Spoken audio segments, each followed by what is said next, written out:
आज की वीडियो में क्लास 12 फिजिक्स के पूरी किताब के इंपॉर्टेंट नियम देखेंगे। हर साल नियम आते हैं, हर साल ध्यान रखना। कभी कभी कूलम का नियम पूछा जाता है, कभी कभी यानी कि फ्राइडे के नियम पूछे जाते हैं, कभी कभी उसका नियम मतलब कि किसका नियम, किरचॉफ के नियम पूछे जाते हैं यहाँ पर। ठीक है, कभी कभी बायो सेवर्ट का नियम पूछा जाता है। इनमें से 100% नियम आएंगे इस बार, हर साल आते हैं, उसमें आने के यहाँ पर आएंगे यही नियम है। आपके सिलेबस में कुछ है नहीं, यहाँ पर रट लेना इनको। देखिए कूलम का विद्युत बल संबंधी नियम लिखे यहाँ पर, ठीक है, छपे मिलेंगे 4 मार्च को। देखिए किन्हीं दो आवेशों के बीच लगने वाला विद्युत बल आवेशों के गुणनफल के अनुक्रमानुपाती तथा उनके बीच की दूरी के वर्ग के व्युत्क्रमानुपाती होता है। इसको कतई मत याद करें, थ्योरी हम बताने कतई मत करें, क्या क्या यहाँ पर याद करेंगे यहाँ पर, ठीक। हम जो बताने उसको छोटे सा फार्मूला याद करेंगे।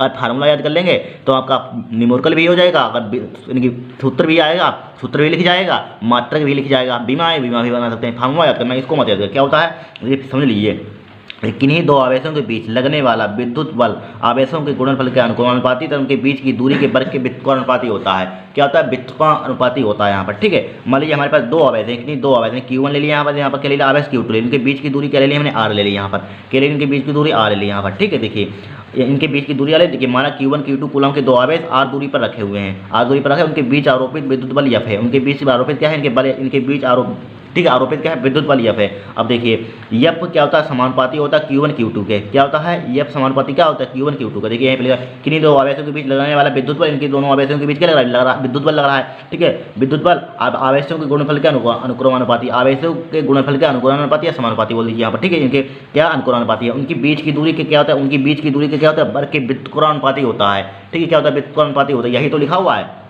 देखिए क्या होता है यहाँ पर, किन्हीं दो आवेशों के बीच F क्या है, किन्हीं दो आवेशों के बीच लगने वाला विद्युत बल आवेशों के गुणनफल का क्या है, मल्टीप्लाई यहाँ पर उनके गुणनफल का अनुक्रमानुपाती उनके बीच की दूरी के वर्ग के व्युत्क्रमानुपाती होता है। यही क्या होता है हमारे पास, क्या होता है, कूलम का नियम होता है। और समीकरण देखिए F यहाँ पर भी F, इन दोनों को मिला दिए, समीकरण 1 2 को मिलाने पर तो सभी लिख देंगे यहाँ पर, समीकरण 1 2 को मिलाने पर तो F सेम है ये, तो एक बार लिखेंगे यहाँ पर। अब Q1 Q2 अपन देखिए Q1 Q2 बटे में तो बटे आ जाएगा, समानुपाती का चिन्ह हटाएंगे यहाँ पर तो क्या आ जाएगा, साइलेंट नोट आ जाएगा। अपन कोष्टेंट लेते हैं, हम जानते हैं अपन 4 कोष्टेंट यहाँ ले लिया, Q1 Q2 हो जाएगा, इसका मात्रक होता है, आपका मात्रक न्यूटन होता है। इतना आप लिख देंगे तो आपका क्या हो जाएगा, काम हो जाएगा यहाँ पर, क्या हो जाएगा, काम हो जाएगा यहाँ पर, ठीक है। कोई कठिन है यहाँ पर, कुछ नहीं है यहाँ पर।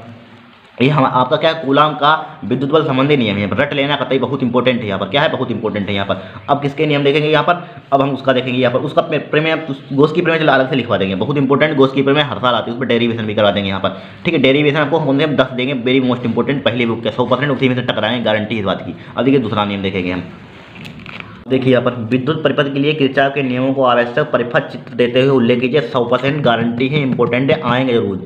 क्या आएंगे जरूर, 2024 में 2 मार्च को, आपको 4 मार्च को पेपर में छपा हुआ है, ध्यान रखना, ठीक है। विद्युत परिपथ के लिए किरचॉफ के नियमों को आवश्यक परिपथ चित्र देते हुए उल्लेख कीजिए, रट लीजिए कतई। देखिए प्रथम नियम या संधि का नियम या धारा का नियम कहते हैं यहाँ पर, ठीक, कुछ होता ही नहीं इसमें। देखिए किसी विद्युत परिपथ में क्या लिखेंगे, किसी विद्युत परिपथ में किसी संधि पर मिलने वाली समस्त धाराओं का बीजगणितीय योग, ठीक है, क्या होता है, शून्य होता है यहाँ पर, ध्यान रखना यहाँ पर। इसका समेशन का मतलब क्या होता है, योग, ठीक है, आई मतलब कि किसी विद्युत परिपथ में किसी संधि पर मिलने वाली समस्त धाराओं का बीजगणितीय योग, ठीक है। क्या होता है, बीजगणितीय योग होता है, समेशन होता है, ठीक है। बीजगणितीय योग क्या होता है, शून्य होता है।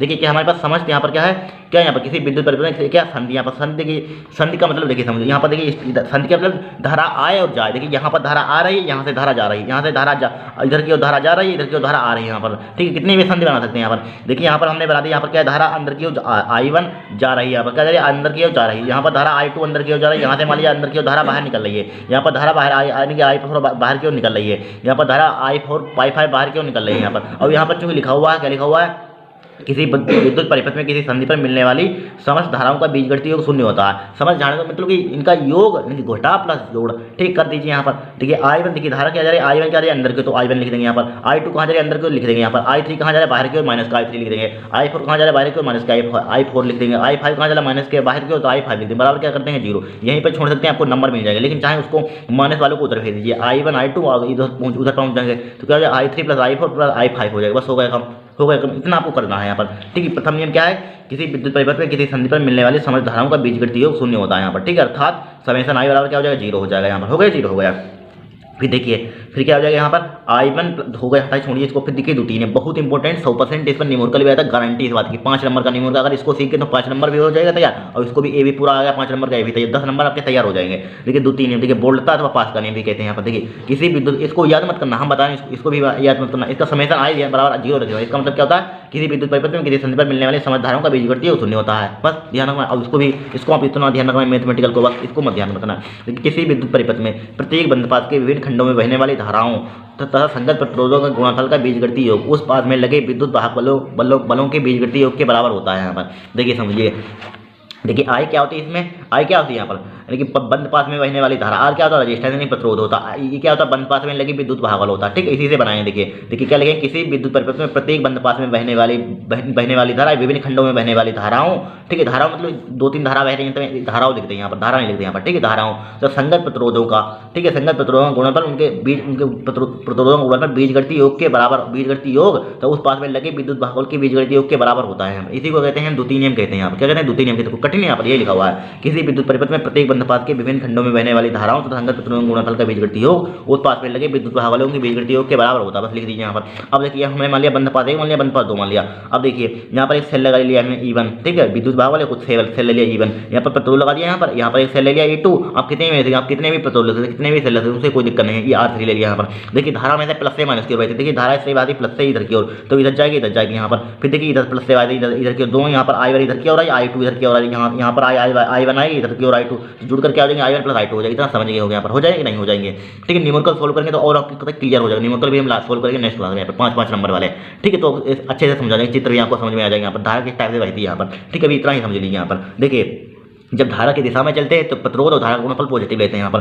ठीक है, धारा की दिशा में चलते हैं प्रतिरोध और धारा का गुणनफल क्या लेते हैं, प्लस लेते हैं। जब माइनस से प्लस की ओर चलते हैं, देखिए माइनस से प्लस की ओर चल रहे हैं यहाँ पर, प्लस से माइनस की ओर। लेकिन जब माइनस से प्लस की ओर चलते हैं, देखिए माइनस से प्लस की ओर चल रहे हैं तो विद्युत भागफल का क्या लेते हैं, ऋणात्मक लेते हैं, सॉरी प्लस का लेते हैं। जब प्लस से माइनस की ओर चलते हैं तो विद्युत भागफल क्या लेते हैं यहाँ पर, यानी कि ऋणात्मक लेते हैं। सॉरी, जब माइनस से प्लस की ओर चलते हैं, ठीक है, धारा की दिशा में, तो विद्युत भागफल का मान क्या लेते हैं, यानी कि धनात्मक लेते हैं। जब प्लस से माइनस की ओर चलते हैं तो विद्युत भागफल का मान क्या लेते हैं, ऋणात्मक लेते हैं। ध्यान रखना। देखिए इधर की ओर चल रहे हैं तो R1 I1 हो जाएगा। ठीक है, बंद पाथ इसके लिए ऊपर वाले के बंद पाथ I के लिए, ठीक है, I1 R1 हो जाएगा। माइनस का लगाएंगे, चलिए यहाँ पर माइनस का लगा दिया, यहाँ पर लगा दिया। फिर क्या हो जाएगा, इधर के पहला बंद पाथ इसमें नहीं जाएगा, नीचे ए वाला नहीं है, इतना ये बंद पाथ। ठीक है, इसको भूल जाइए। फिर क्या हो जाएगा, इधर क्या देखिए हम धारा की, हम चूंकि उधर जाए, धारा इधर है, धारा की दिशा में जाए तो पॉजिटिव लिया था यहाँ पर, लेकिन हम उधर जा रहे हैं, लेकिन धारा इधर आ रही है तो क्या लेंगे, निगेटिव माइनस के I2 R2 हो जाएगा। लेकिन माइनस से प्लस की शुरू होगा तो E1 क्या आ जाएगा, प्लस के लिए आ जाएगा। फिर प्लस से माइनस की जा रहे हैं यहाँ पर तो E2 क्या, E2 क्या हो जाएगा, निगेटिव हो जाएगा। बस हो गया, हम छोड़ दीजिए, बस हो गया, इतना आपको करना आता है। फिर बंद पाथ 2 के लिए ले लीजिए यहाँ पर, बंद पाथ 2, फिर बंद पाथ 2 इसके लिए प्लस से माइनस के शुरू करने तो क्या है, विद्युत भागफल क्या आएगा यहाँ पर, धनात्मक आएगा। तो क्या हो जाएगा, R2 I2 हो जाएगा। R2 I2 का प्लस का चिन्ह लगाएंगे यहाँ पर, लगा दिया। फिर देखिए धारा कितना R3 I1 plus I2, R3 I1 I2, plus से माइनस से प्लस की शुरू करने तो क्या विद्युत भागफल क्या आएगा यहाँ पर, क्या आएगा, E2 ले लेंगे यहाँ पर। बस हो गया, इतना आपको लिख देना है यहाँ पर, कठिन है कुछ नहीं है। देखिए इनमें से 100% गारंटी है। देखिए हम कराएंगे पूरी किताब के नियम, ठीक है, प्रकाश विद्युत उत्सर्जन के नियम भी लाए हैं यहाँ पर, बहुत इंपॉर्टेंट है, ध्यान में इनको तैयार कर लेना। आपके कम से कम 10-15 नंबर पक्के हो जाए नियम से ही।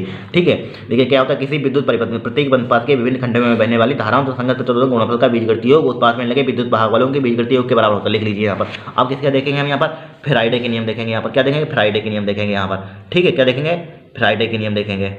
अब देखिए तीसरा नियम वेरी मोस्ट इंपोर्टेंट, 100% फंसेगा। ठीक है, कल देखिए तीसरा नियम क्या है यहाँ पर, विद्युत चुंबकीय प्रेरण संबंधी फैराडे के नियम के, बहुत इंपॉर्टेंट है। देखिए क्या होता है, जब किसी विद्युत परिपथ से बद्ध चुंबकीय फ्लास में परिवर्तन होता है तो परिपथ में एक प्रेरित विद्युत भागफल उत्पन्न हो जाता है। परिपथ में क्या हो जाता है, प्रेरित विद्युत भागफल उत्पन्न हो जाता है जिसका परिमाण चुंबकीय फ्लास में परिवर्तन की ऋणात्मक दर के बराबर होता है। ठीक है, क्या होता है, चुंबकीय फ्लास की ऋणात्मक दर के बराबर होता है। देखिए याद मत करना, हम बता रहे हैं। देखिए क्या होता है, जब किसी विद्युत परिपथ से बद्ध चुंबकीय फ्लास में परिवर्तन होता है तो परिपथ में एक प्रेरित विद्युत भागफल उत्पन्न हो जाता है। ठीक है, जिसका परिमाण चुंबकीय फ्लास में परिवर्तन की ऋणात्मक दर के बराबर होता है। ठीक है, इसे न्यूटन का भी नियम कहते हैं। देखिए ये क्या होता है, इसके del phi over del t होता है। क्या होता है, del phi minus del t. ठीक है, क्या होता है, जब किसी विद्युत परिपथ से बद्ध चुंबकीय फ्लास में परिवर्तन तो परिपथ में क्या हो जाता है, प्रेरित विद्युत भागफल उत्पन्न हो जाता है। ध्यान रखना, जब किसी विद्युत परिपथ में बद्ध चुंबकीय फ्लास में परिवर्तन होता है तो ध्यान रखना परिपथ में प्रेरित विद्युत भागफल जरूर उत्पन्न हो जाता है। ठीक है, जिसका परिमाण चुंबकीय फ्लास क्या होता है, चुंबकीय फ्लास की परिवर्तन में डेल्टा टी परिवर्तन की ऋणात्मक दर के बराबर लगा हुआ है, ऋणात्मक दर के बराबर होता है यहाँ पर। बस इसका परिमाण बस हो गया। फिर द्वितीय नियम देखिए, किसी परिपथ में प्रेरित विद्युत भागफल तो प्रेरित धारा की दिशा सदैव ऐसी होती है कि उस कारण क्या करती है, विरोध करती है, जिसका बस स्वयं उत्पन्न होती है। इसे लेंज का नियम भी कहते हैं यहाँ पर, इसे क्या कहते हैं, लेंज का नियम भी कहते हैं यहाँ पर। ठीक है, द्वितीय नियम क्या होता है, किसी परिपथ में प्रेरित विद्युत भागफल तो प्रेरित धारा की दिशा सदैव ऐसी होती है कि उस कारण क्या करती है, विरोध करती है, जिससे बस स्वयं उत्पन्न होती है। इसे लेंज का नियम भी कहते हैं यहाँ पर। ठीक है, बहुत इंपॉर्टेंट नोट के लिए अब चौथा नियम देखेंगे यहाँ पर। क्या देखेंगे, चौथा नियम देखेंगे हम।